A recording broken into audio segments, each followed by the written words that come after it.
meeting. The gravamen of the discussions at this meeting was about moving the U.S. Africa Command to Africa.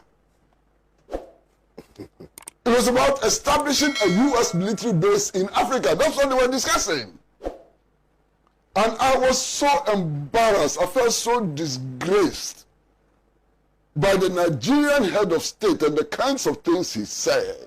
I am embarrassed by Buhari. Listen. When Buhari was campaigning to replace Goodluck Jonathan, what did he tell the people of Nigeria?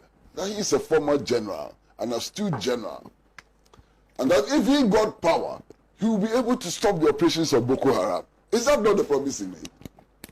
Now the same Buhari is telling us and saying, hey, I raise my hand, we can't fight Boko Haram. America, come and fight Boko Haram for us. He should be leaving office.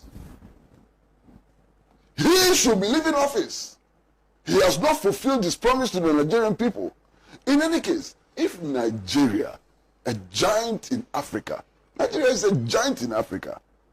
If Nigeria cannot deal with Boko Haram and has to go and beg Anthony Blinken to bring soldiers into Lagos and Abuja and other places to fight Boko Haram, then what would other countries do? What would Gambia do and so on? We are walking back into the embrace of our slave masters.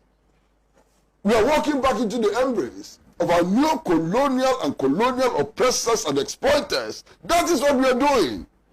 And these African leaders are doing that without blinking an eye, without any shame. What an embarrassment. Look, some time ago, it was in the early 2000s, if you all remember, the U.S. president was visiting Senegal.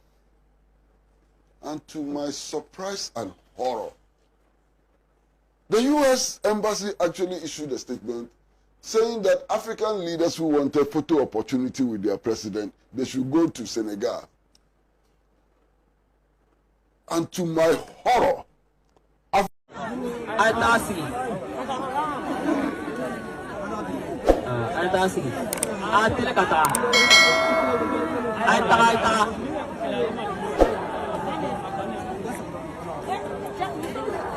أشهد الله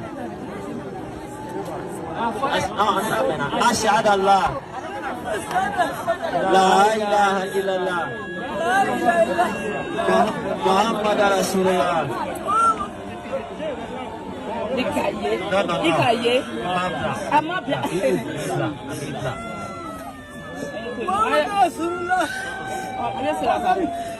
أشهد الله أشهد الله لا إله إلا الله لا إله إلا الله محمد رسول الله أشهد الله أشهد الله لا إله إلا الله لا إله إلا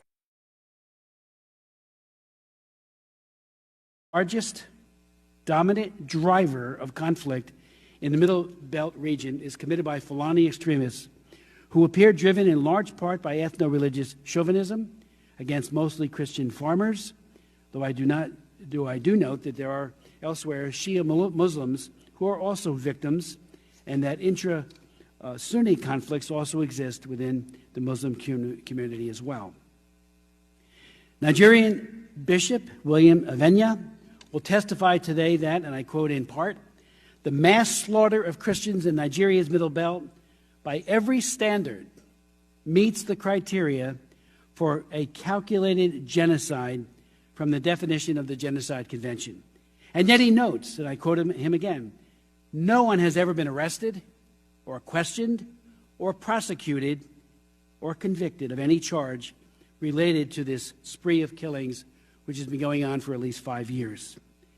In its November 18, 2020 report to the International Criminal Court, the Jubilee Campaign writes, and I quote in pertinent part, violence that has taken place in Nigeria's Middle Belt is spiraling out of control, costing the lives of thousands of civilians and destabilizing the country and region. The violence is often characterized as a, quote, intercommunal conflict between herders and farmers over natural resources.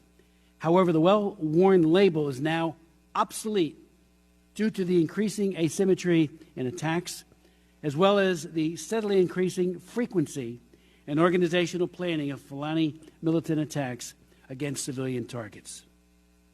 It's worth noting that what separates this situation from that of Boko Haram and the Islamic State, West Africa, is the fact that the Nigerian government under President Buhari is dominated by the Fulani.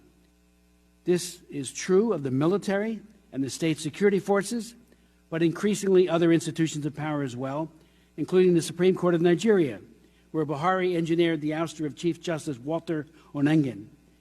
We have also seen the sidelining of members of the Fulani community who have demonstrated a commitment to peace.